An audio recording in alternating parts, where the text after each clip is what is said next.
used only for internal purposes. And now I'll share my screen for a quick introduction of the day and the project for the ones who are here for the first time. So this is Gülşah Yılan. We are the coordinator of the Sustrack project. And today we are running for the third workshop, which is related to the plastics sector. And the objectives of this meeting is threefold. We want to gain insights from our keynote speakers that outlining the transition challenge, policy landscape, and visions for the transition in the sector. We would like to explore policy options that we identify. Do you hear me? Yes, good. Yes. I think that someone had the microphone open. All right. All right. And after checking the policy options, we would like to identify the strengths and weaknesses collaboratively of the proposed policy actions. And if you see something missing, also we will have the room to add additional strengths, weaknesses, and also the policy options at the same time. And what we expect from this conference is to acquire actionable knowledge base for choosing between different policy options and to gain in-depth knowledge of strengths and weaknesses of different policy options and to pave the way for prioritizing future policy pathways and understanding their implications. And this is, of course, the welcoming session. Then we will have our keynote speaker. Unfortunately, Lara cannot make it today due to some family issues, but we will have Agata on board and we can have her a bit more time to share her vision and EU policies on bio-based plastics and the bioeconomy. Then we will introduce our work that we have done so far, including the policy options. Then we will open the floor for a quick Q&A session. Then the interactive session will start with the Miro board. We want to discuss the strengths and weaknesses. We want you to support us in the identification of alternative policies, and we will share insights on implementing the policies and subsequent effects on the sector. And for the ones who are here for the first time for Sustrack activities, this is a very short introduction. We are the coordinator of the project. Sustrack reads as supporting the identification of policy priorities and recommendations for designing a sustainable track towards circular bio-based systems. This is a coordination and support action project. We started running late 2022, and this is our last year. And we are starting with the fact that we need this transition from linear to circular and bio-based systems, but we have to understand and we have to critically assess the impacts of both linear and the circular systems.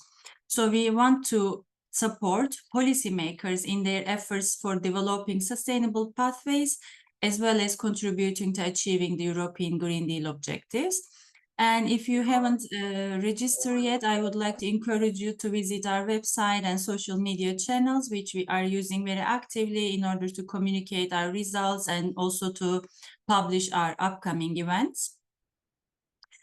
And upon the background provided, we have two main objectives and 5 specific objectives supporting our overall objectives. So the first one is to provide knowledge and tools for monitoring and assessing the impacts of both linear and the circular bio-based economy. And finally, we want to identify priorities and define actions to support the policymakers. In order to reach these main objectives, we started with the first one to identify, assess, prioritize, and assess and prioritize the limits of linear, carbon-intensive, and fossil-based economy. Also, we supported this identification with the impacts of circular bio-based economy, and we delivered this report already on our website. Now we are in the phase of developing knowledge and tools for monitoring and assessing the impacts, which is going to be delivered by the end of the project. We assess the environmental, social, and economic impacts of the transition, adopting a case study approach, which has just been finalized. And we are also using system dynamic modeling to create, simulate, and interpret a variety of scenarios. And finally, as these workshops are a part of it, we are aiming to identify policy priorities, define corresponding policy actions, and provide recommendations. So in a nutshell, this is the introduction from my side to our project. And we are here with all partners for the project. And before further ado, I would like to leave the floor to Agatha. I'll stop sharing my screen, which I think she is gonna just give me a second. She is just gonna provide the visions on EU policies on bio-based plastics and the bioeconomy, and just a very quick introduction from our side. She is the deputy head of unit at the European Commission's DG Environment, and she is an official of the European Commission and transformative policy leader with more than 20 years of experience driving European Union policies with a focus on circular economy, bioeconomy, sustainable finance, production, and consumption. And as a deputy head, she has been instrumental in implementing EU laws to promote sustainable practices. And she was a EU fellow in the US, affiliated with the Institute of European Studies as a visiting researcher. And she has researched the financial innovations essential for the private capital market to leverage investments in support of biodiversity in Europe and across the globe. She has quite some experience. It's very difficult to summarize, but I can maybe finish with her international experience, representing the EU in various forums, negotiating with member states and coordinating with third countries on cross-border cooperation and transnational programs and financial innovations. So finally, I'll leave it to you, Agatha, and thanks for being here again. Good morning, and thank you very much for inviting me to your very important and timely project, Sustrack project. You exactly with the end of this year, I think you will be able to provide with very good recommendations. I understand from the objectives of the project and from the work you have been already doing in the past. Thank you very much for this a bit long introduction. I think it's important here to underline that I work for the European Commission Director General Environmental Policy, and in fact, our unit is dealing with the plastic in general, plastic policy, and now also within the work on plastic, we also lead on the bioeconomy strategy that is to be adopted by 2025. And I think just keep this in mind, because that's important that within the Directorate for Circular Economy, you can place, so to say, where I work and from which angle of the policy I could present. As the focus on this workshop is today the plastic and plastic sector, please allow me to give some introductory remarks to your workshop. Plastic play a crucial role in the European economy, but they have a significant carbon footprint. That's clear, I think, by for everyone now, that contributing to 3 to 4% of global greenhouse gas emissions and throughout their life cycle. And in 2022, plastics were responsible for 1.8 gigaton of greenhouse gas emissions, with 90% originating from their production and conversion from fossil fuels. Innovation is essential, especially now in addressing these environmental challenges.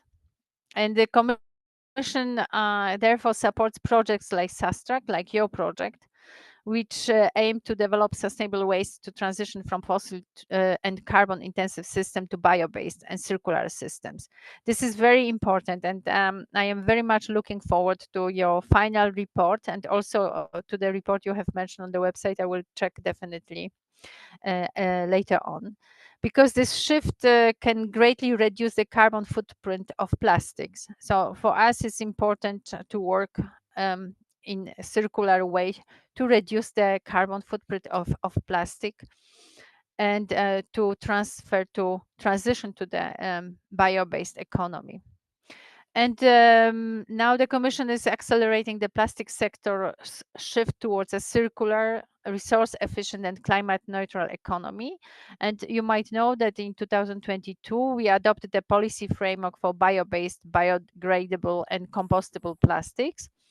And this framework provides guidelines on how these plastics can contribute to such an economy by defining the terms bio-based, biodegradable, and compostable, by explaining their characteristics and by offering recommendations for their future use. The potential of bio-based plastics, which can be derived fully or partially from biomass, is a key area of focus in our policy right now. And several issues need to be addressed. And let me address some of them, or the main ones. First of all, to prevent misleading consumers, it's important to specify the exact and measurable amount of bio-based content in plastics products, such as stating that the product contains like 50% of bio-based plastic content. It is very important, and we are working on different methodologies, angles, how to measure and how to be sure that what we have put in place, what we will put in place from the regulatory framework or a recommendation point of view, that it will not mislead consumers. And here I just make a short context to the greenwashing, right? So we are also working on the green claims directive, and that is now with the co-legislators in the process. So we know what kind of issues the greenwashing brings with. And as consumers often associate bio-based plastics with sustainability, we need to ensure that this sustainability is actually there. So if the sustainability is really what we are sure about it, what is the content of the sustainability? And that's why producers should prioritize using organic waste and bioproducts as feedstock for bio-based plastics, aligning with circular economy principles. This approach minimizes the use of primary biomass and reduces environmental impacts. While we suggest that biomass for bio-based plastics should comply with EU sustainability criteria for bioenergy, the same criteria for greenhouse gas emissions don't apply, as bio-based plastics are not used for energy production. That's why more research is needed and is necessary to assess and mitigate the net greenhouse gas emissions of bio-based plastics compared to fossil-based plastics. So this angle is very important to research more, considering factors like lifespan and recycling potential. A main challenge is here to promote those bio-based plastics that are sustainable. How to promote them, how to measure them, how to be clear that these bio-based plastics are indeed sustainable. We are taking already this step forward in the new packaging and packaging waste regulation that came into force on 11th of February this year. And the first objective of this regulation is to send a clear signal to recycling sector to continue investing in existing technologies and, of course, explore new ones. The Commission is already preparing to implement this regulation, so we are working on that right now and establishing a new harmonized standards that will be crucial for its success. However, the Commission is also dedicated to exploring alternative feedstocks within this framework. It will focus on two main tasks. First, reviewing the current development of bio-based plastic packaging. Based on this review, and if appropriate, proposing legislation to set sustainability criteria and targets for increasing the use of bio-based feedstocks in plastic packaging. So that's very much important that we will do the review right now and see what kind of legislative measures could be proposed, if so, if appropriated, and what kind of set of sustainability criteria and targets could for increasing the use of bio-based feedstocks in the plastic packaging. So that's the first and right now the most important in relation to the packaging regulation. And later we might look how this analysis could be expanded to other bio-based applications. So we will take this as a first approach and then see whether we can expand to the other sectors. Um, we should also have a look at the broader picture in terms of the policy where we are now. And you might have noticed that the Commission has proposed a competitiveness compass by the end of the January with a clear direction, saying that the circular economy in this competitiveness compass, there was a clear direction about the Circular Economy Act, and the act that will serve to catalyze investment in recycling capacity and encourage EU industry to effectively substitute virgin materials and to reduce the landfilling and incineration of used raw materials. I think this is a clear agenda, and it was already mentioned in the political guidance first as the Circular Economy Act, then later on in the Competitiveness Compass, and right now also in the Clean Industrial Deal that has been just published last week. The Circular Economy Act that to be adopted in 2026 will follow a comprehensive impact assessment. So we will have an impact assessment there and public consultation, and that will proceed the adoption of the Circular Economy Act. And this, of course, will help create the demand for secondary materials and establish a single market for waste, especially concerning critical raw materials. As you know, we want to be strategically independent in Europe and reduce our dependency on the raw materials and then on the critical raw materials. And the Circular Economy Act is the way forward to work on the circularity, on the establishing a single market for waste, and on creating a demand for the secondary raw materials.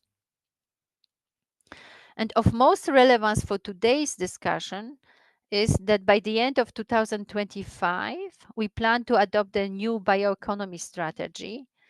And this is in the context of this workshop today with the plastic and bio-based plastics. It's very important because we would like to speed up with the new bioeconomy strategy the transition from fossil-based to bio-based materials and products.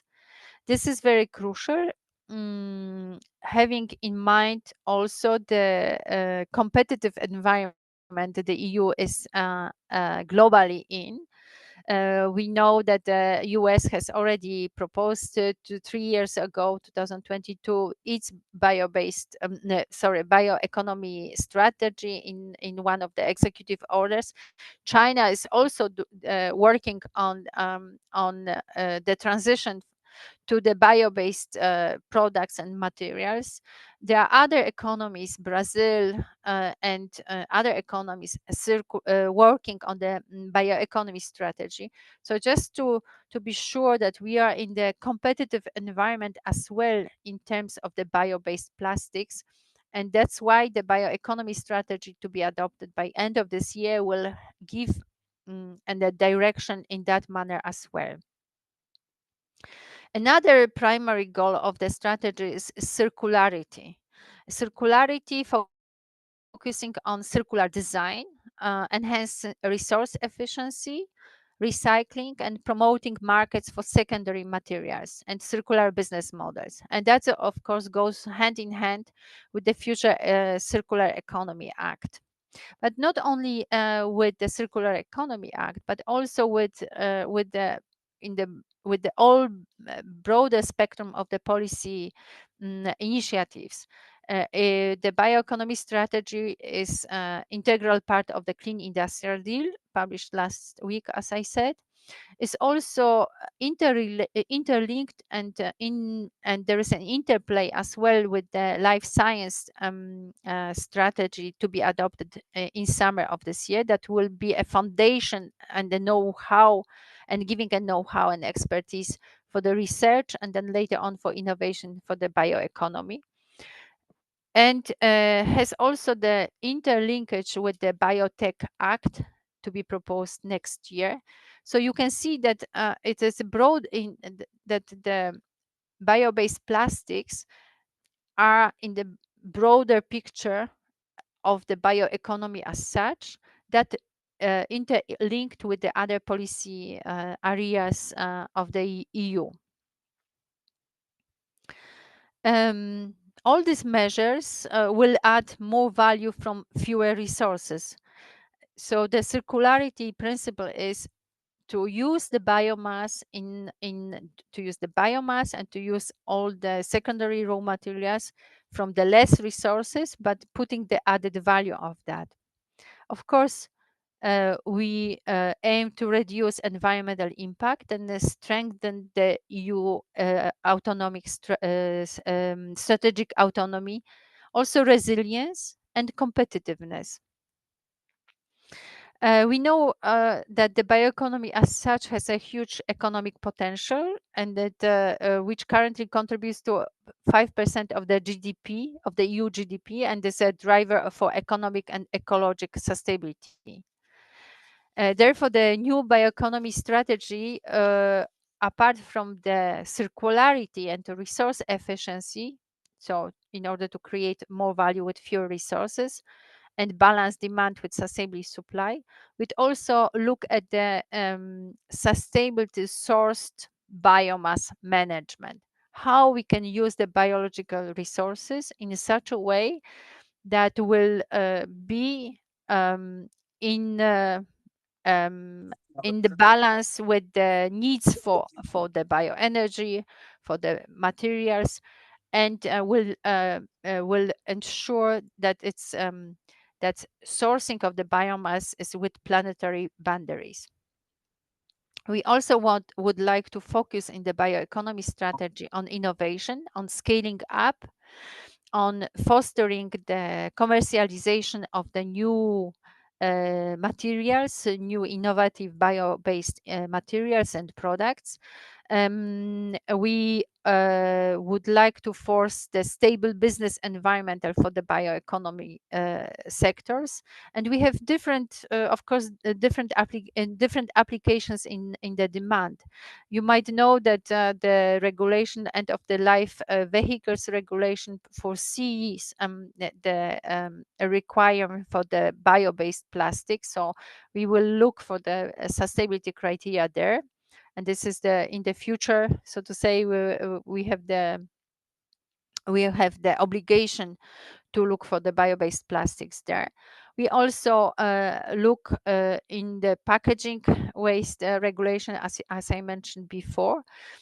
And right now, also in other contexts of the Biotech Act or recast of the public procurement directives, we need to see what kind of measures could force and could improve could force and improve and foster the demand for the bio-based plastic. So that's the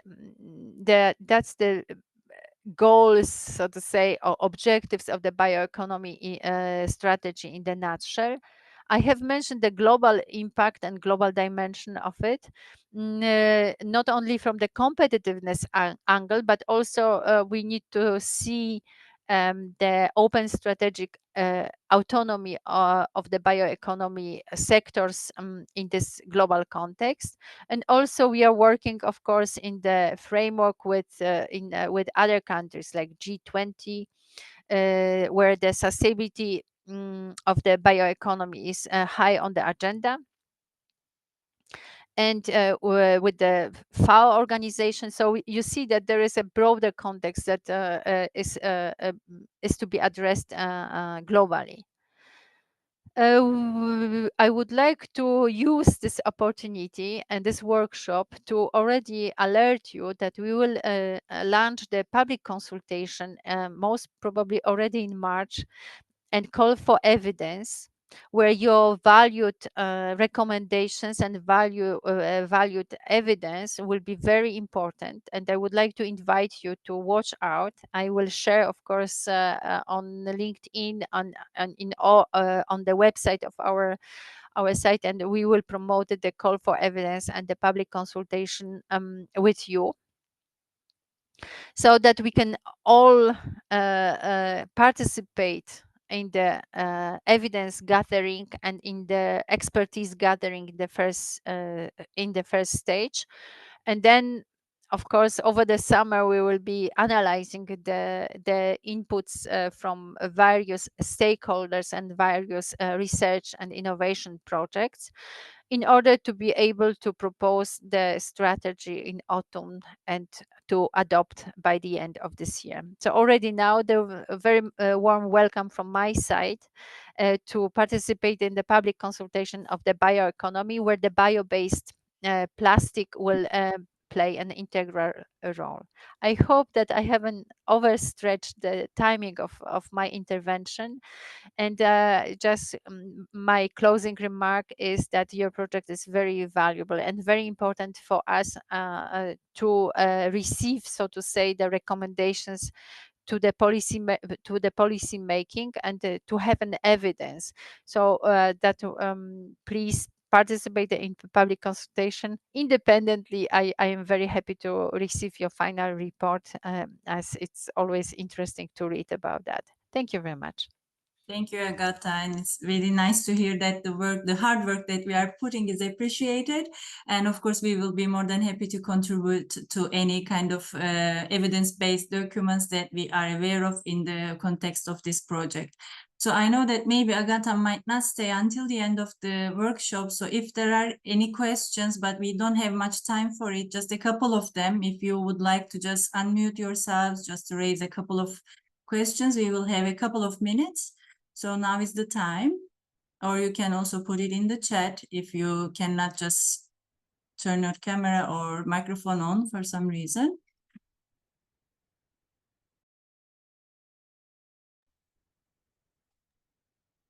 So I see a question in the chat. What measures are in place to ensure that bioplastics do not compete with other sectors, for example, food production? And there is another one also just popped up in the chat. Would you like to step in and just explain it? I think it's Simon, but I don't know if they can be, or I see a hand maybe from Hydra. Just to make it more interactive, then we will come back to the questions maybe. Hello, this is Simon Schwarzwald from RedSearch. I was writing that second question. So as a certification scheme, we realized that most of the biogenic waste material is going to the fuel sector, because there's a high incentive due to the quota obligations of the fuel producers, which makes, due to the competitiveness, makes the biogenic materials even more expensive for the chemical and plastic sector. And even though we feel that material use should be prioritized over the fuel use, we now see that most of the material is used for biofuels instead. How do you address this problem? That's an excellent question, the most difficult one. And thank you very much for putting this question, because that's I'm Polish, and we say in Polish language, we break the heads about this question. And you are pointing very well the fact that right now there is we are aware that there is not I always level playing field in between the biomass use for biofuels and for the materials, for biomaterials, because of the incentives and subsidies to fulfill the quota for the climate and the energy plans. And indeed, this we haven't addressed yet.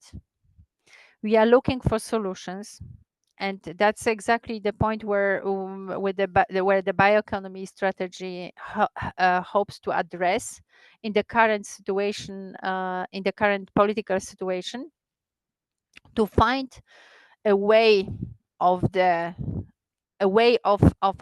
how to say, of ensuring that we have equal chances for both, and that we address the potential biomass gap. Potential, I am saying, because we are having already first studies and indications that there isn't a competition right there, and how to address the subsidies and incentives given to the biofuels. I am looking for the solutions, and I am looking for the ideas. So you are very welcome to propose how we could address, how we could ensure that the cascading principle within the RED III directive, first of all, can be very well implemented, and secondly, that doesn't distort the market for the bio-based materials. I don't know the answer yet, and we are working hard to find a solution. As you know, the bioeconomy strategy is to be adopted by the end of this year, so we have some time, and we are some time to reflect on that, and to look for the evidence, and to the ideas and the questions from the public consultations. So you how to say, you take the main difficult point which we need to address. Thank you. Sorry, the first, what kind of measures are in place to ensure that bioplastic don't compete with other sectors, for example, food production? I would need to have a little bit more context. What is meant with food production? Yes, well, in this case, for example, if I know wrong, we produce bioplastic using the corn or the potato or the sugarcane. We consider that it's human food. Yes. Well, That the first principle for that should be food feed first, right? So that's Okay. the food feed first. It's because of the food security principle, because of, and this is the most important, right? Then material use second, and then biofuels or bioenergy third. That would be the hierarchy in the simple terms.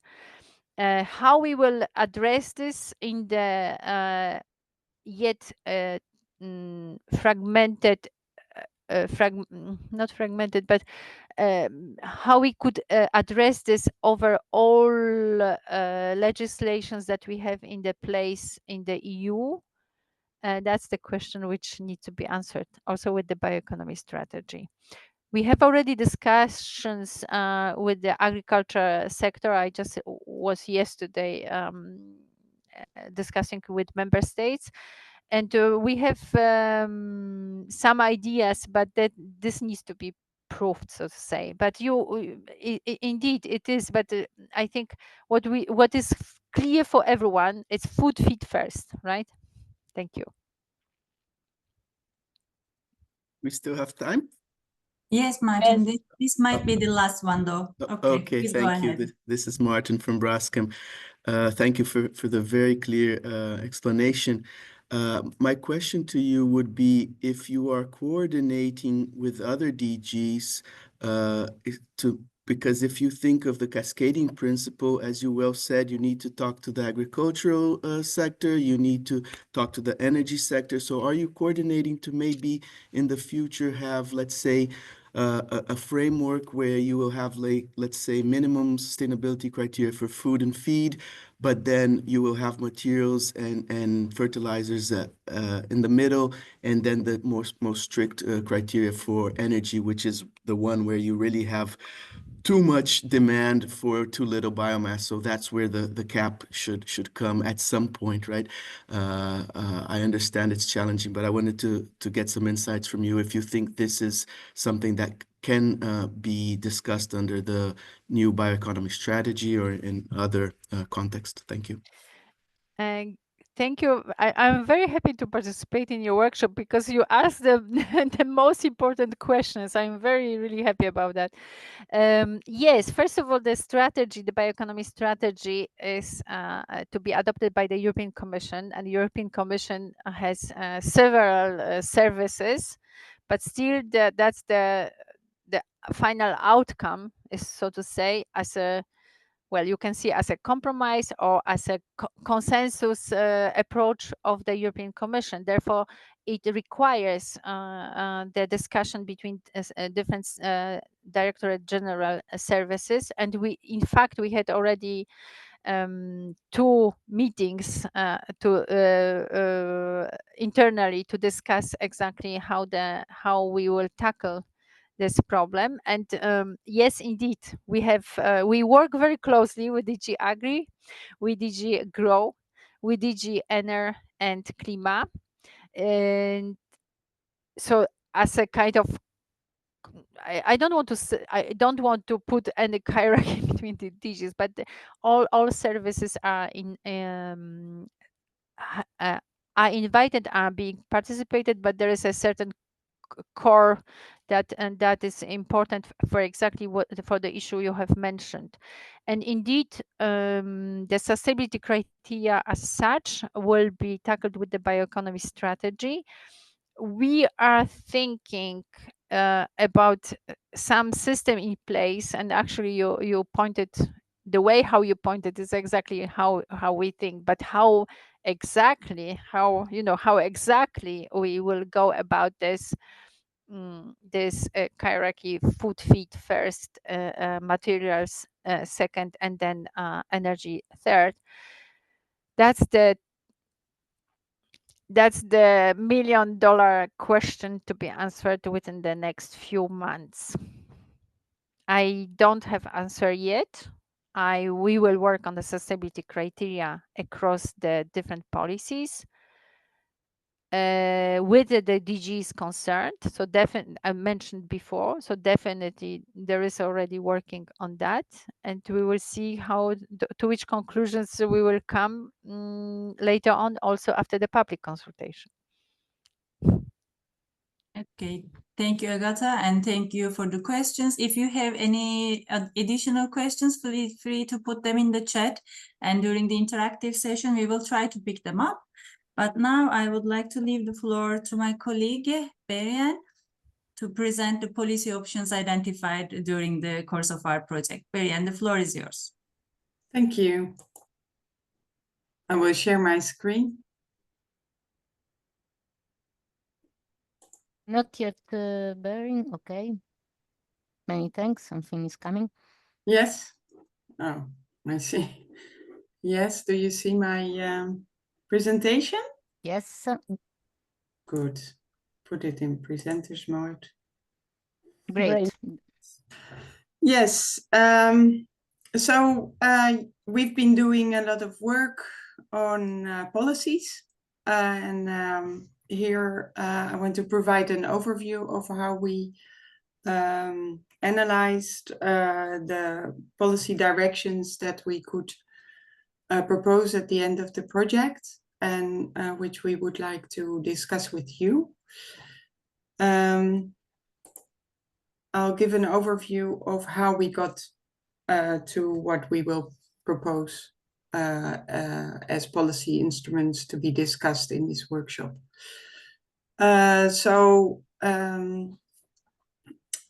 What we wanted to do is, in this project, we want to inform policymakers about what policy options we have in terms of policy instruments.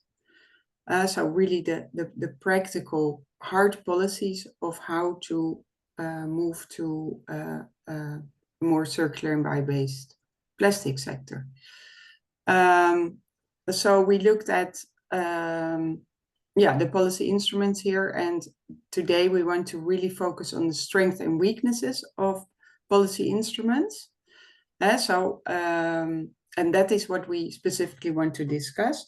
Well, also in the project, we are putting a survey about policy instruments where there's more room to also indicate what policies are preferred.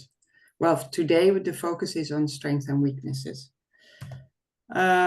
So where did we look for policies? So we did a review of scientific articles and reports about circular and bio-based economy in relation to policy instruments.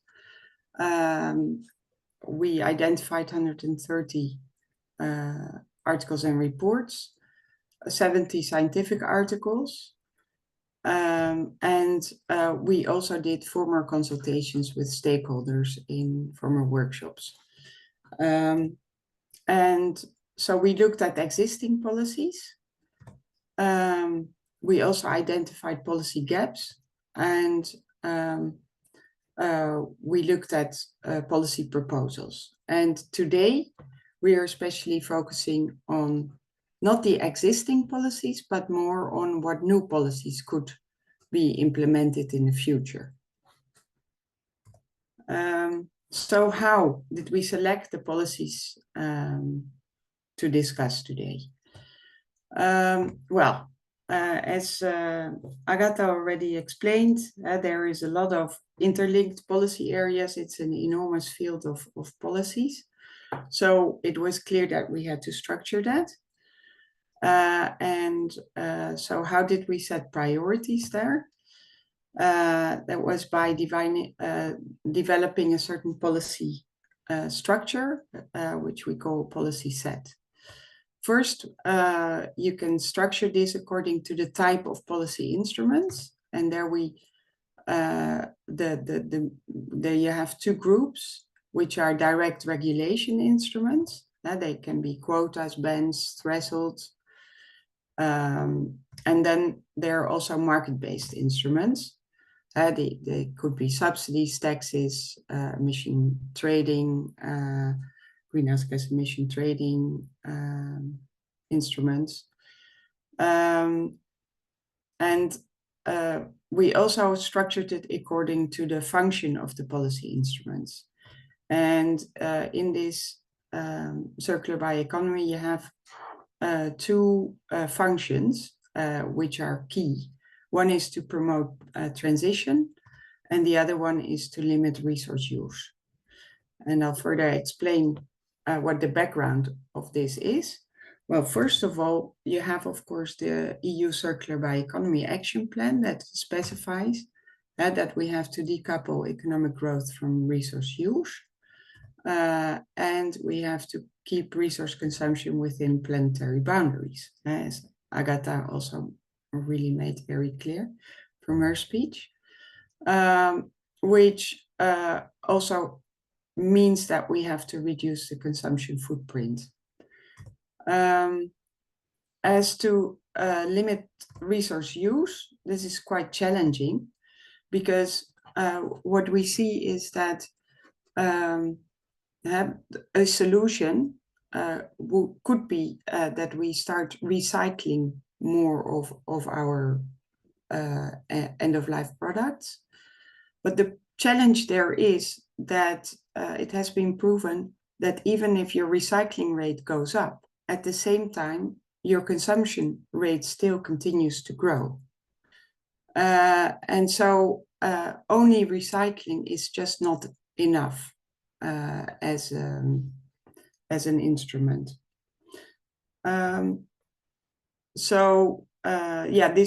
This combination of increased recycling and increased use of virgin resources is called the circular economy rebound effect. Then regarding the biomass use, there we also have to be efficient in the use, and we have to be careful that we use sustainable biomass.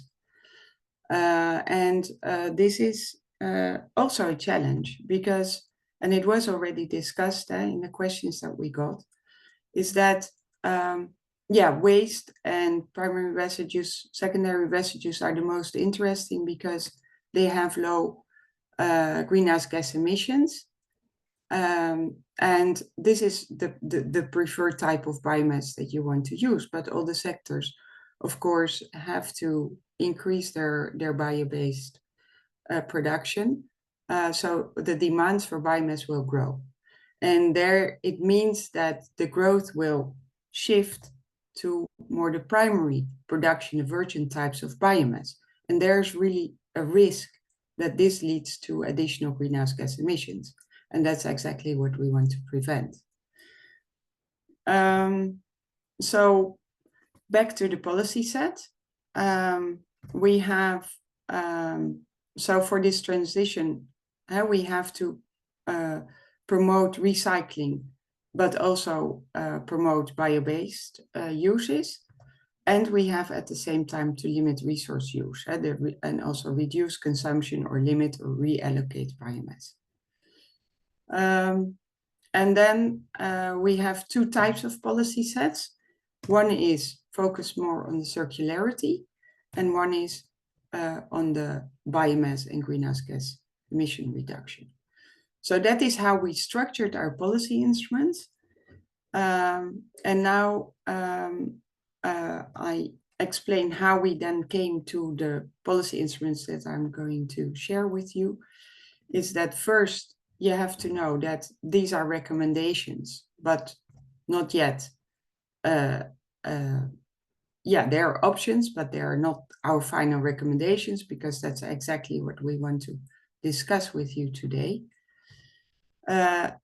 We focused on the hard and binding policies, so the quota, subsidies, taxes, and also the market instruments. We are not saying that soft instruments are not necessary, and we can certainly discuss them, but the set of instruments that we are proposing today initially are these hard and binding policy instruments, which are really, well, they are quite, they can have a big influence there. We did not define all the details, of course, so we can regard the proposed instruments as archetypes. They're not, the final details are certainly not worked out yet. And then we should see the different policy instruments that we propose. We should see them in combination. We develop them more as a policy package rather than standalone policy instruments, and it will become clear in my next two slides. So what are the policy options? Well, first, we have to remember what the challenges are in the plastics sector. So there's a growing amount of plastic waste. You see that in this figure. Waste continues to grow while the recycling rate is not even 50%, and it's not growing as fast as the amount of plastic waste. The current policy focuses strongly on packaging waste. I also noticed that in the presentation of Agatha, that especially the packaging waste is regulated more and more, but we have to be aware that a lot of plastic is non-packaging waste, actually the majority. So what is the policy set for circularity?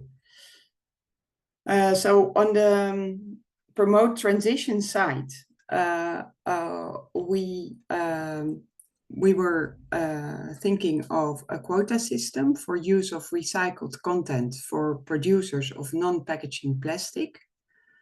Also an eco-design criteria for non-packaging plastic production to improve the ease of repair and recycling. And for that also public procurement. And then for limiting resource use, we are proposing, we have the idea to think about product bans of additional single-use and short-life plastic products or product parts, where sustainable and low-cost alternatives, including reuse and repair, are available. Well, innovation subsidy should for sure be part of the package, and new technologies, practices, and products connected to reuse, repair, or recycling of non-packaging plastic, especially. A carbon price for use of fossil feedstock as production input to be paid by producers of non-packaging plastics. And one could also consider, of course, the consumption side, and that is absolutely good to hear from your side what your opinion is about this. And now we have formulated it in this way. And then we move to the policy set for biomass in plastics. So on the direct regulation to promote transition, we were thinking of a product subsidy paid to producers of durable non-packaging plastic, final or intermediate products made from biomass meeting sustainability criteria. And that is exactly, it's the combination of this, but we have to know what the sustainability criteria should be. And that is, for sustainability criteria, they should be developed for receiving the product subsidy. For example, mandatory greenhouse gas reductions, exclusion of biomass from areas with high carbon or biodiversity value, restrictions to durable products. And maybe there could be an additional cap to share the total quantity of biomass used in the sector. And that is also happening in the Renewable Energy Directive requirements. And you have these Annex 9, where you have A and B types of biomass that are the B types are capped. So maybe a similar system should be in place for plastics and wider biochemical biomass use. Then also here, there's a need for innovation subsidy for new bioplastic technologies, for new innovative durable bioplastic products to support their market penetration. And on that side, I would like to already remark that the challenge is, and that is the same challenge in the biofuel sector, the waste types that are most interesting are the lipids now. And that is where the biofuel, the biodiesel is made from. And this is that they use cooking oil, the fats. These are the easy wastes. But the more challenging wastes, which are actually the second generation ones, are exactly where the technologies are not developed. And that is still applicable to the biofuel sector, but certainly to the bioplastic sector. And so I think this innovation subsidy is key to actually also solve the problem of the competition for the most attractive types of biomass. And that is where we really need to advance. And then there's the carbon tax on emissions from low value biomass uses, from bioenergy and single-use non-durable bioplastics, for example. So this is the total package. And now we can move to the Miro board, where you will again find all these instruments. And now I hand over to Valentina. So thank you, Barian. I'm asking to Luis in the meantime to share his screen. I will share with all of you the link to access the Miro board. So I will put it in the chat. So you have here in the chat the link. You can click on the link and you will enter into the Miro board. I don't know if Luis is, yes, sharing the screen.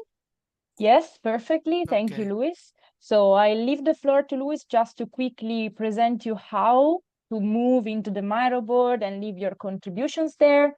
And then we will go into deep in asking you what discussions we would like to have with all participants. Luis. So the Miro is pretty easy to use. If you have a mouse on the computer, you can use the wheel of the mouse to zoom in and zoom out. If you don't have it, you can use the panel on the bottom right to zoom. Then to move, you can use the right button of the mouse, and you will have the sticky notes here. So to use the sticky notes, just take it from here and move it where you want, double click and write the text, the content that you want to add. I think this is about it. Vale? Yes, thank you, Luis. So this was just a quick tutorial on how to use the Miro, but if you have any specific question, feel free to intervene or ask in the chat.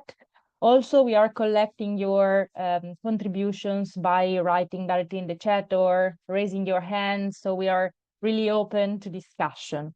So what we wanna ask to all our participants, as anticipated by Barian during her presentation, you would see on the left side of the Miro board the circularity fact sheets with all the policy options that have been presented by Barian, while on the right side of the Miro board, you will have the biomass fact sheet with the other policy options. So what we are asking to you is to please indicate for each policy options, also considering the whole policy set that we presented, the weaknesses and strengths of that specific policy option.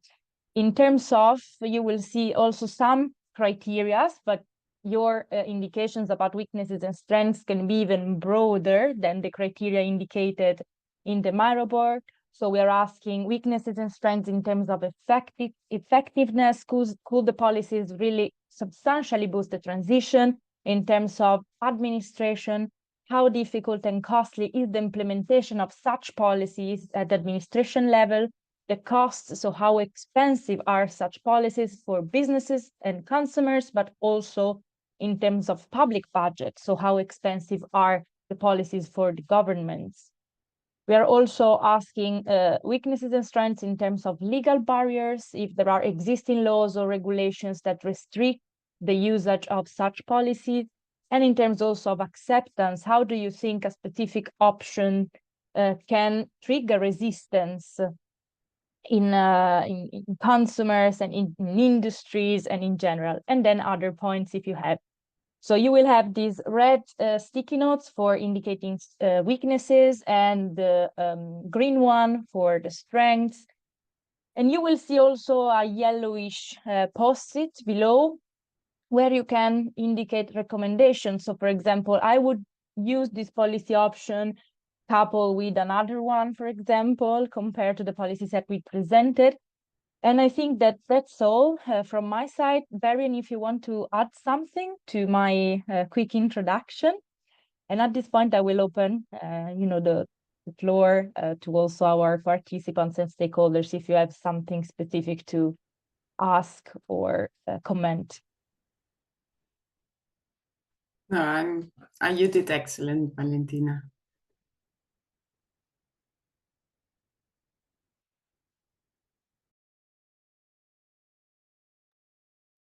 So I see already some movements going around in the Miro board. In the meantime, I don't know if Agatha is still with us. There was another question for her in the chat I saw asked by Georg. So I don't know, Agatha, if you are still with you and you would like to answer to your question. I am still online because I'm fascinated by the Miro board and how you move things around. And thank you, Barian, for your excellent presentation. That summarizes very well the issues that we are dealing with. I don't see which question is. Do you mean is the answer could also be placed in the wider context, considering the microplastic? Is that?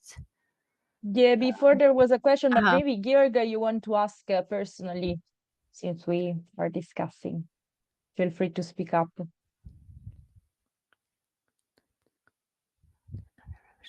Yes, well, I think I am getting already. We have review of the single-use plastic directive.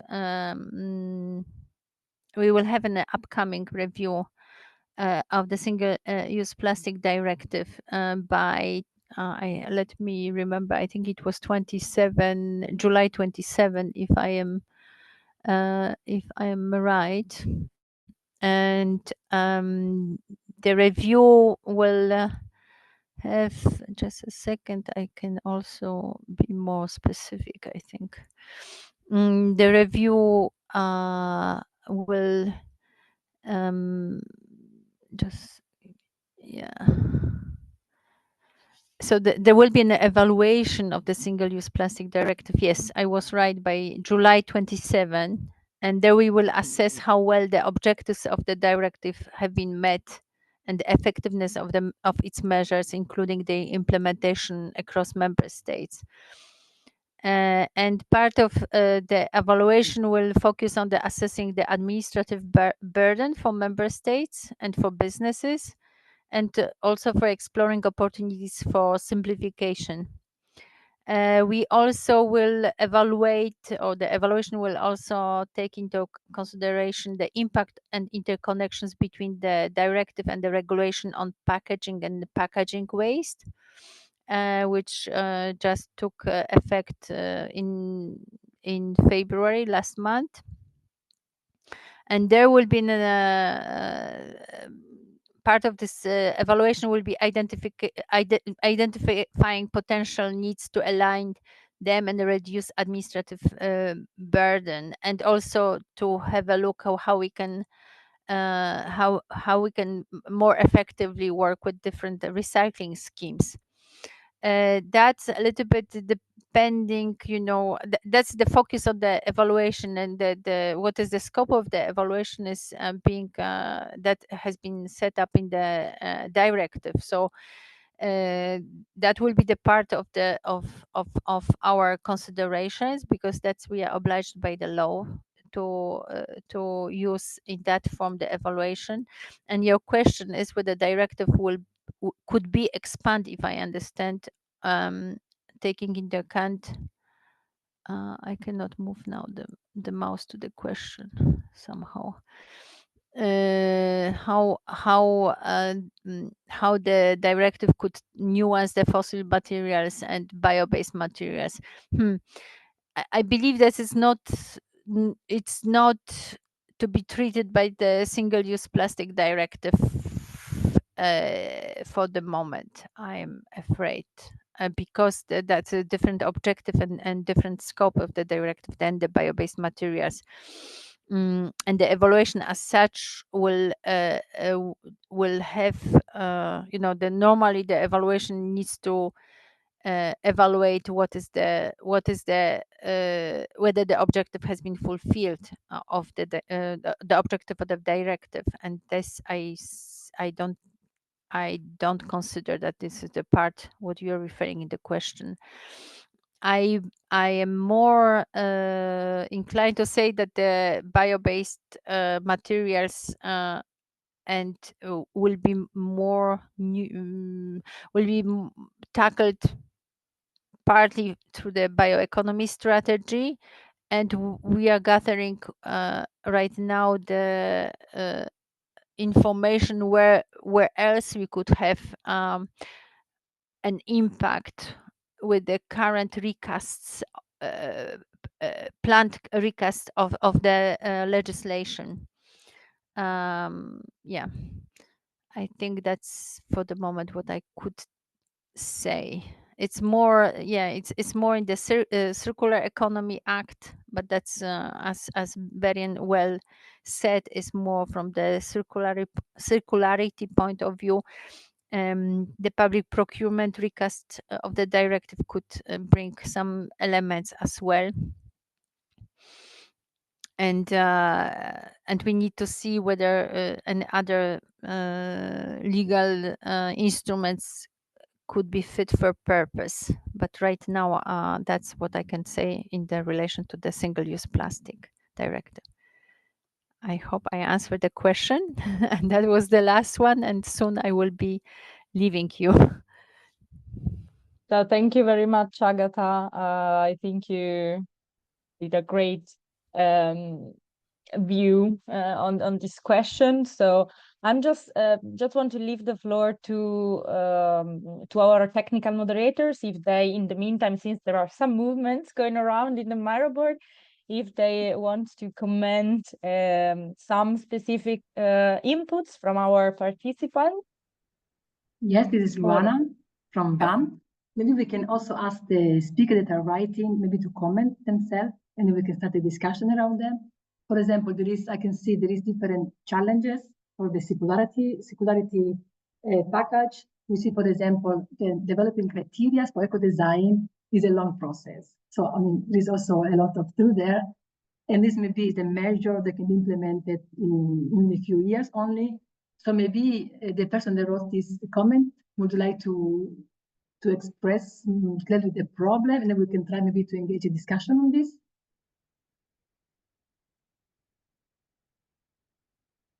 If you feel free to discuss.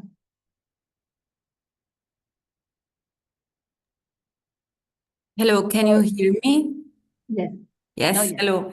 I'm Valeria Magnolfi of JRC. I work in the Knowledge Center for Bioeconomy in ISPRA.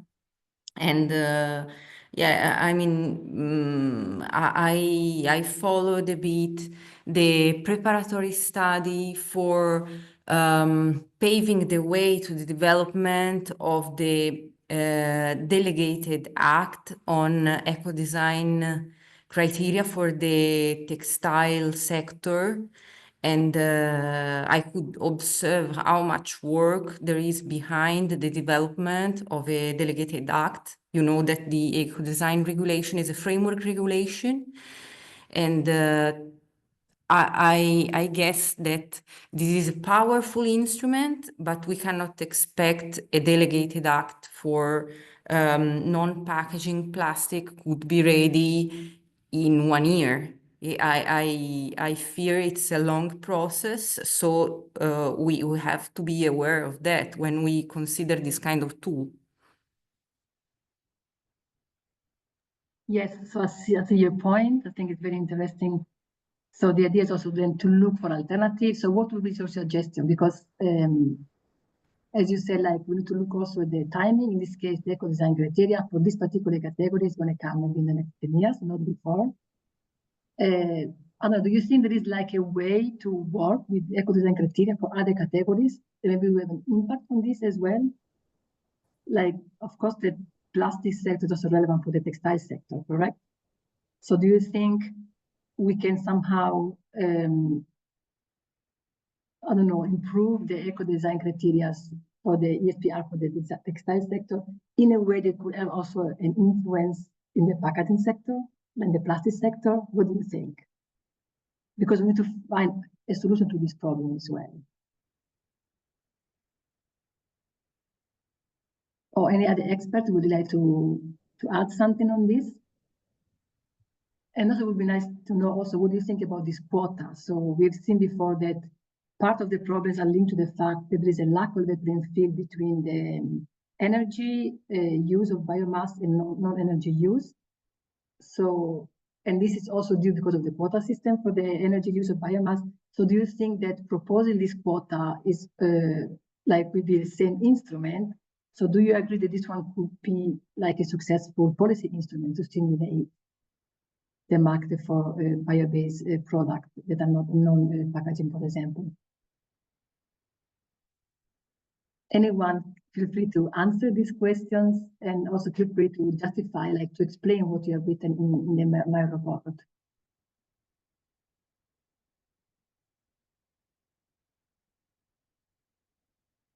There is a comment, for example, also about the criteria. Could one develop criteria and then identify certifications, methodology that can meet the criteria? I mean, I think there is also the certification schemes, looking at certification, they're always trying to adapt or they're not like, they're trying to adapt their own criteria, for example, to meet the policy requirements. So I don't know, the person that wrote this would like to say something. What do you mean by your comment here on, yes. It was supposed to help kind of with the, the process and the challenge, because, a lot of times there are existing methodologies and certifications that have been working on this. And so by looking at them, and seeing some of the elements that one would want to highlight, and maybe one can slowly, edit the criteria over time as it improves. You can then leverage the existing certifications by saying, okay, these ones can meet the criteria. So when I was working in the state of Washington, we did this for criteria for SAFER. And so we looked at GHS and different chemical hazard assessment methodologies and developed some criteria and then connected it to the existing methodologies that did this type of thing. So it was just an idea of Yes. how to try to make the orange more of a neutral color. Yes, I think it's interesting inputs.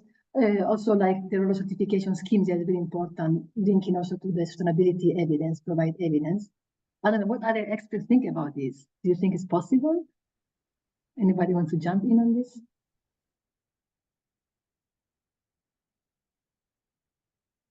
And there's also a comment on the harmonization on the definitions, it's also very important. And there is a person that wrote, this seems to be, seem not to be included, but plays a big role. Would you like to explain your comments? And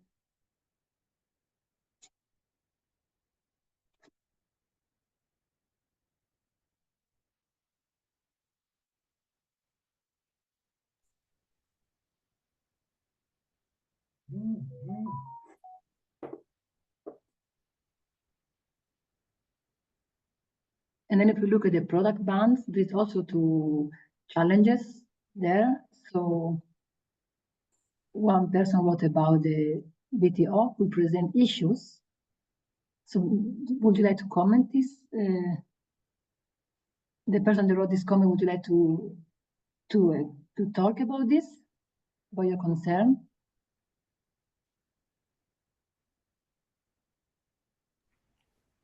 I mean, the circularity package still.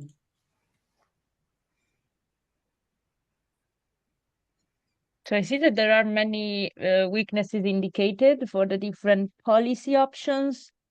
In like 5 minutes, we will open another part of the motherboard where we will also ask other policy instruments you may want to suggest as alternatives to the ones we are proposing here.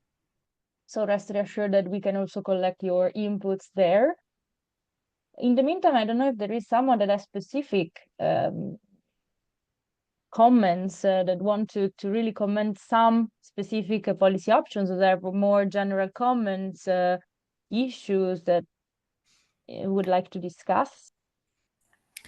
I would like to discuss something that I see very interesting in the different workshops that we have been doing or attending. It's about different sources or sectors, right? But in all of them appears like the importance of the education in all these things that we are working. And I see that very important because maybe people comes from different industries, right? But all of us see the importance in the main source of education for every one of us. So I just wanted to highlight that I don't know, I saw that as a good point.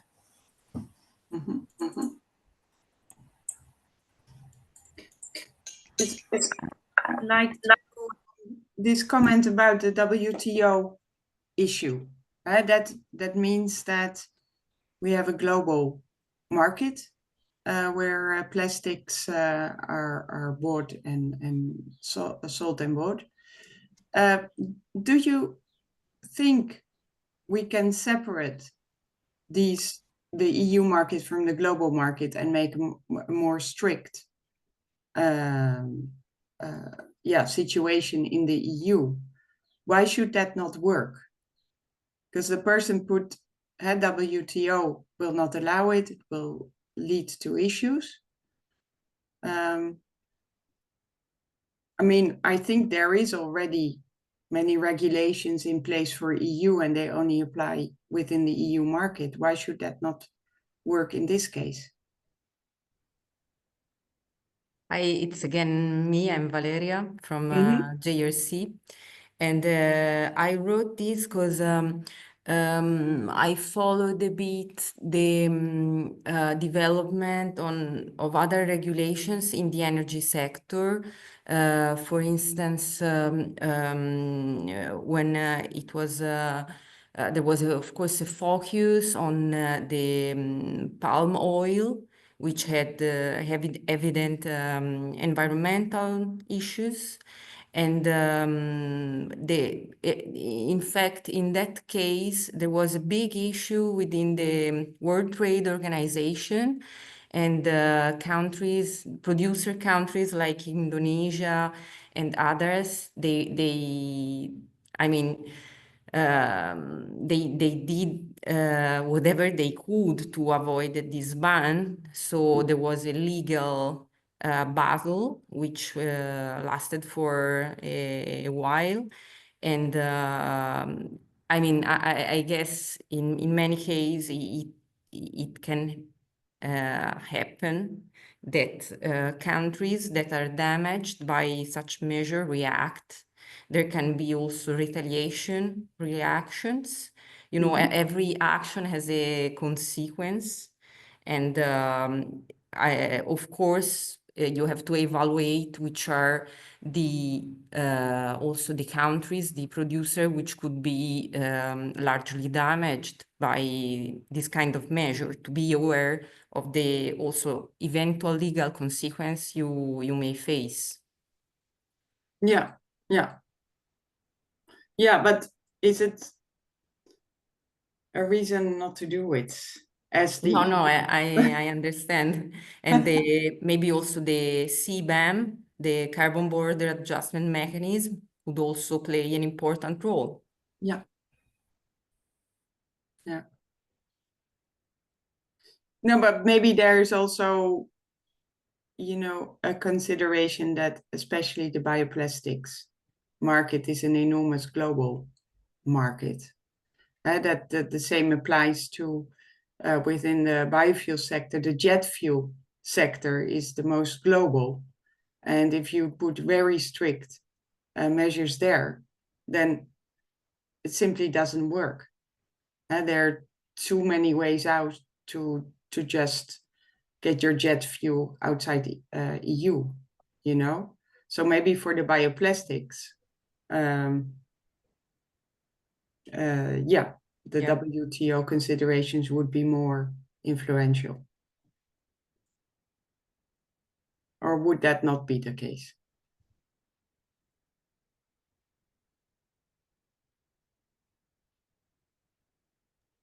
So sorry to jump in, just to say that I opened in the bottom part of the Miro, you will find another panel where you can see the other policy options. So you can have the opportunity to add other policy options. I don't know why, Luis, you are not seeing it correctly. Okay. And so here you can add, so you can continue working on strengths and weaknesses above if you prefer. But in case, since again, many weaknesses have been identified, if you have other policy options you would like our project also to consider to include in these policy sets and in our final recommendations, so feel free to add them. You will see these light blue post-it that you can drag and drop in the other policy options and write your suggestions. If anyone, you will see here some proposed policy options that results from the literature review we did while selecting the policy options we proposed today. If you have specific weaknesses, strengths also to this one, please feel free to add them using the red and green post-it, or if you have specific recommendations also. So we can start working also on this, but if you prefer to continue work on the biomass or circularity fact sheets, feel free to do it. So sorry, Barian, for the interruption. No problem, no problem. I see an interesting comment barrier in on the innovation subsidy for bio-based. There's a comment that says, it seems upstream supply chain topics might not be addressed. for example, shortage of bio-based essential raw materials. Can the person who put that barrier maybe explain why he put this barrier here, he or she?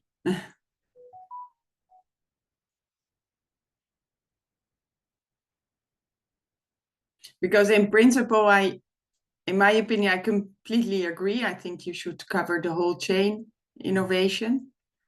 Also by refinery approaches, where you do not necessarily, and also the sourcing, the mobilization of the biomass is really important. So I think it is a very important comment, and we will certainly elaborate that well when making the recommendation. There's also another point, a barrier. Why should there only be R&D support for biopolymers in durable products? The packaging waste and microplastics pollution are the result of single-use plastics, which is, according to the first slide, also the lion's share of the waste generated. By only providing R&D support for durable materials, you are actively excluding producers that can contribute to marketing viable and sustainable biodegradable alternatives to the fossil-based polymers that are currently in use. Again, this seems to be at odds with the transition towards a bio-based economy. Yes, so apparently, so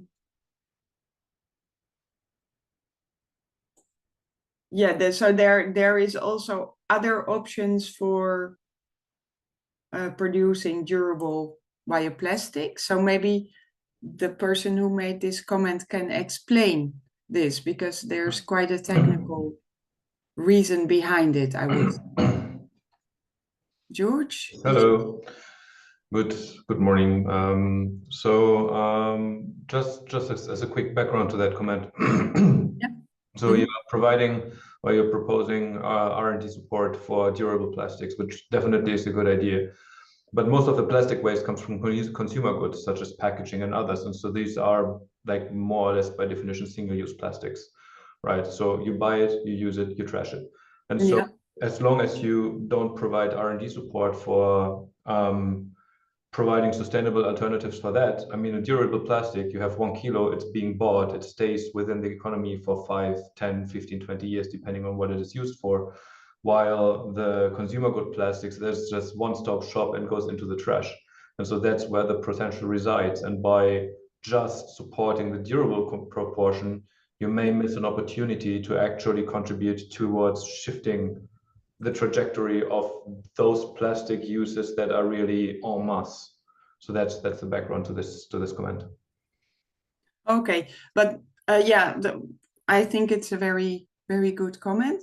But of course, in the policy set for circularity, we actually are proposing innovation subsidy also for new technologies for reuse, repair, recycling. So, I mean, this is exactly, I think it is important that you have to propose a balanced, complete policy package there, rather than only focusing on the bio-based or the durable products in this policy set.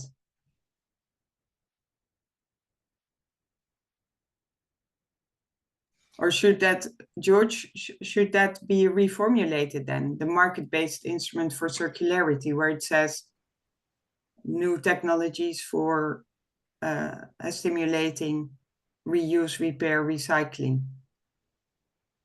I think that I mean that goes a little bit into the direction what I've added into the new policies at the bottom of the Miro board, and that is there's a very interesting paper about